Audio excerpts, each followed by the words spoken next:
नमस्कार दोस्तों। देखिए, एक वैज्ञानिक जिसने सबसे पहले सर्वप्रथम ये बताया कि हमारी पृथ्वी सूर्य के चारों ओर चक्कर लगा रही है। जब उसने ये बताया तो लोगों को अच्छा नहीं लगा और उन्होंने पकड़ करके उसकी पिटाई बना दी, वैज्ञानिक को पिटाई बना दी। और सुना कि कुछ दिनों के बाद वो मर गया। क्यों? क्योंकि लोगों की मान्यताओं को ठेस लगी। लोग पृथ्वी को, धरती को अपनी माँ मानते हैं और बोला हमारी माँ के बारे में ऐसा बोल रहा है। हम तो उसको पूछते हैं और ये बोल रहा है कि वो किसी के चक्कर लगा रही है। उसकी पिटाई बना दी। उसके बाद में 12वीं सदी में एक महान गणितज्ञ आर्यभट्ट हुए, महान ज्योतिष शास्त्री और महान खगोल शास्त्री। उन्होंने बताया कि हाँ, अपनी पृथ्वी सूर्य के चारों ओर चक्कर लगा रही है। तब लोगों को थोड़ा थोड़ा विश्वास हुआ। अच्छा, मैं आपको ये क्यों बता रहा हूँ? मैं आपको ये बात इसलिए बता रहा हूँ कि जब इंसान की मान्यताओं को, उनके बनाए हुए नियमों को ठोस लगती है तो उसको अच्छा नहीं लगता। आज मैं आपको ये बताना चाहता हूँ कि इस संसार में जो 90% अपराध, कत्ल, घूसखोरी, भ्रष्टाचार, जो भी गलत काम, लड़ाई झगड़े हो रहे हैं, उनका कारण एक है, वो है जाति और धर्म। यदि हम जाति और धर्म को भुला दें तो आज ही 90% अपराध खत्म हो जाएंगे और पृथ्वी पे अमन, शांति, सुख, चैन आ जाएगा। अब यह है कि जाति और धर्म खत्म कैसे हो? जाति और धर्म को बुलाना यानी भुला दें, खत्म कर दें, उसका मात्र केवल और केवल एकमात्र उपाय है और वो है अंतर जातीय विवाह, लव मैरिज, प्रेम विवाह, प्रेम शादी। दोस्तों, यदि हम सब मिलकर प्रेम विवाह को बढ़ावा दें तो जाति और धर्म खत्म हो सकते हैं। जाति धर्म क्या है? जाति और धर्म हमारे खून में है और जब हम खून को ही मिक्सअप कर देंगे तो ये धारणा खत्म हो जाएगी। बहुत सारे झगड़े ऐसे ही खत्म हो जाएंगे। देखिए, परंतु इंसान ये मानता है, समझता भी है कि ऐसा सब होगा, इससे फायदा होगा, लेकिन फिर भी वो नहीं मानता, क्योंकि जाति और धर्म भगवान ने नहीं बनाए, ये इंसान ने अपने फायदे के लिए बनाए थे। अपना स्वार्थ सीधा करने के लिए अपने अलग अलग गुट बना दिए। जैसे कांग्रेस पार्टी एक थी, फिर टूट करके एक कांग्रेस आई बनी, एक तृणमूल कांग्रेस, ममता बनर्जी जो पहले कांग्रेस में थी उसने अपनी अलग बना ली। यानी अपने स्वार्थ के लिए हम बीच बीच में जाति धर्म संगठन के टुकड़े करते आए। ये भगवान ने नहीं बनाए, ये हमने बनाए हैं। परमात्मा ने तो शुद्ध प्रेम, मोहब्बत इंसान के अंदर रखी थी कि ये इंसान हर जीवों से प्रेम और मोहब्बत करे, हर इंसान से करे। अच्छा, आपने कभी सोचा है जब हम किसी लड़की, स्त्री को, कोई भी इंसान देखता है तो उसके प्रति उसका आकर्षण हो जाता है? ऐसा क्यों होता है? आप चाहे कितनी भी गर्दन झुकाओ, चाहे कितनी भी पीठ मोड़ के खड़े हो जाओ, लेकिन आप जैसे ही लड़की को देखते हैं आपको अच्छी लगती है, आपका आकर्षण हो जाता है, प्यार आता है। चाहे आप कितने ही बड़े ब्रह्मचारी हों तब भी हो जाएगा। इसी से बचने के लोग पहले साधु सन्यासी जंगलों में भाग जाते थे, लेकिन वो भी मूर्खता है। वहाँ भी तो खाने को चाहिए, वहाँ भी रहने के लिए घर चाहिए। खाना और घर छोड़ के जंगल में भागने का कोई मतलब औचित्य नहीं है। देखिए, ये क्यों होता है? ये प्रेम हमारे अंदर है, परमात्मा की देन है प्यार। प्रेम क्या है? मोहब्बत उस परमात्मा का दिया हुआ पैगाम है, प्रसाद है, इनायत है। जब इंसान ने सोचा कि उस मालिक के एक पत्ते में इतना आनंद है, उसके एक प्यार मोहब्बत में इतना आनंद है, तो उस वृक्ष में कितना आनंद होगा। बस यही सोच के इंसान उस भगवान को पाना चाहता है, उस भगवान के पीछे लगा हुआ है। किसके कारण? केवल इस मोहब्बत के कारण कि उसके दी हुई एक जो जीव है उसमें इतनी मोहब्बत है, इतना प्यार है, इतना आनंद है, तो उसमें कितना बड़ा आनंद होगा। उस परमानंद को पाने के लिए ही इंसान उस परमात्मा के पीछे पड़ा हुआ है। तो हम बता रहे थे, ये जो मोहब्बत है हमारे अंदर, ये परमात्मा ने रखी हुई है। यही कारण है कि जब हम किसी भी स्त्री को देखते हैं तो हमारे अंदर प्यार जागृत होता है। देखिए, प्यार क्या है? प्यार एक विराट सागर है जिसके अनुभवों को शब्दों में व्यक्त नहीं किया जा सकता। जो इस शुद्ध प्रेम को पा लेता है उसके लिए दुख, बुढ़ापा, कलेश कुछ मायने नहीं रखता। कुछ तो कहते हैं कि कुछ तो बात है मोहब्बत में, कुछ तो बात है मोहब्बत में, वरना 16,108 रानियां होते हुए भी कृष्ण जी राधा के लिए नहीं तरसते।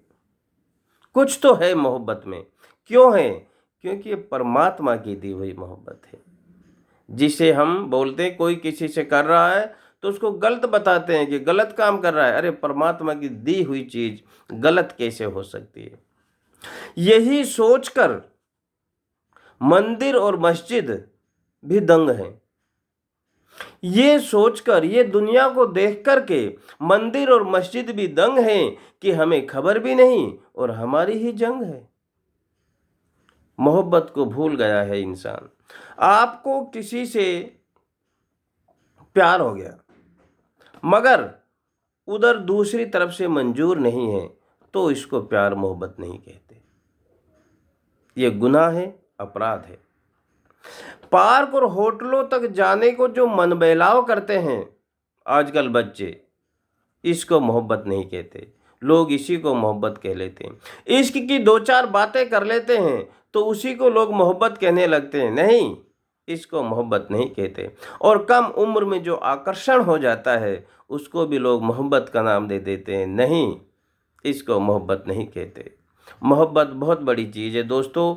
देखिए, प्यार आपस में प्रेम भाव से उत्पन्न होता है। प्रेम का जो कारण है वो है प्रेम भाव। प्यार बहुत तरह का होता है। भ्राता प्यार प्रेम, पिता प्रेम, बहन प्रेम, माँ का प्रेम। और यदि हम किसी की खुशी में खुशी अपनी समझते हैं तो उसे प्यार मोहब्बत कहते हैं। जब हम ये सोचते हैं कि उसकी खुशी में ही हमको खुशी नज़र आती है तो उसको प्यार मोहब्बत कहते हैं। प्यार में दो शरीर जरूर होते हैं मगर जब चोट एक को लगती है तो दर्द दोनों को होता है। इसे कहते हैं मोहब्बत। देखिए, खुशी में कुछ नासमझ लोग हैं जो शारीरिक संबंध को ही मोहब्बत समझ लेते हैं। वो बहुत बड़ी भूल कर रहे हैं। घर वालों ने बताया कि आपने देखा, आपको मोहब्बत हो गई। घर वालों ने बताया। शादी का जब हम रिश्ते करते हैं, घर वालों ने बताया, आपने जाके लड़की देखी, आपको प्यार हुआ, उधर से दूसरी तरफ से मंजूर हुआ, आपको मोहब्बत हो गई। अब आपको मोहब्बत हो गई तो अब आप शादी करके इस मोहब्बत को सच्ची मोहब्बत में बदल सकते हैं। जैसे मुस्लिमों में आपने देखा होगा, जब शादी होती है तो बोलते हैं कबूल है, उधर से आवाज आती है कबूल है। मुंह से बोला जाता है। यदि दूसरा ना मंजूर है, वो खुशी नहीं है उसको शादी में, तो अपराध गुनाह माना जाता है। इसलिए कितनी अच्छी ये कस्टम है, बहुत अच्छी रिवाज है मुस्लिम में कि उसके मुंह से आवाज़ सुनी जाती है कि आपको ये शादी कबूल है। लड़की बोलती है कबूल है, तब उस शादी को माना जाता है। देखिए, मेरा ये कहना है कि अंतरजातीय विवाह, प्रेम विवाह कोई किसी से भी कर सकता है। जाति धर्म के तो पैमाने हमने अपने स्वार्थ के लिए बनाए हुए हैं। यदि हम इसको भूल जाएं तो सच्चाई में हमारा बहुत सारी जो दीवारें बीच में खड़ी हैं वो ख़त्म हो जाएंगी। इसलिए यदि हम इसको बढ़ावा भी नहीं दें और इसको गलत भी ना कहें तो भी हम बहुत सारी हत्याएं, मौतें, आत्महत्याएं हो जाती हैं। बहुत सारे वैसे काम भी हो जाते हैं। लोगों में वो तो कम से कम बंद होगा, क्योंकि गलत तो कर ही नहीं रहे हैं। मैंने आपको क्या बताया, ये तो परमात्मा का दिया हुआ यूनिवर्सल ट्रूथ, प्राकृतिक सत्य है। प्रेम तो होना ही है आपको, और वो किसी से भी हो सकता है। ये गलत नहीं है, इसको गलत भी ना समझा जाए। प्यार करना गुनाह नहीं है। प्यार में क्या है, ये नेचुरल सत्य है। लेकिन मोहब्बत यदि हासिल करने के लिए प्यार किया जाए तो मोहब्बत नहीं होती। मोहब्बत में त्याग होता है। आप किसी के लिए अपना त्याग करें, उसे कहते हैं मोहब्बत। एक दूसरे के लिए कुछ करना होता है, संबंध बनाना केवल, इसको मोहब्बत नहीं कहते। मोहब्बत में दोनों मिलकर के एक हो जाते हैं, वो कोई भी हो, किसी भी जाति धर्म का हो। मैंने आपको बताया, जब भी आप किसी लड़की को देखते हैं आपको आकर्षण हो जाता है। आपको ये पता नहीं किस जाति है, किस धर्म का है, किस बैकग्राउंड है, क्या फैमिली है, कोई नहीं। क्यों? कि ये तो परमात्मा की देन है। ये कोई गलत नहीं है प्यार करना। लेकिन मोहब्बत में दोनों मिलकर के एक हो जाते हैं। मोहब्बत हर जगह होती है, बस पहचान जरूरी है। बिना मोहब्बत के इंसान हिंसक बन जाता है। यदि आपने मोहब्बत नहीं की तो आप हिंसक बन जाएंगे, समाज के लिए नुकसानदायक हो जाएंगे, समाज को हानि पहुंचाएंगे। दूसरों की पति और पत्नी को प्यार करना ये गुनाह ही नहीं, ये अपराध है।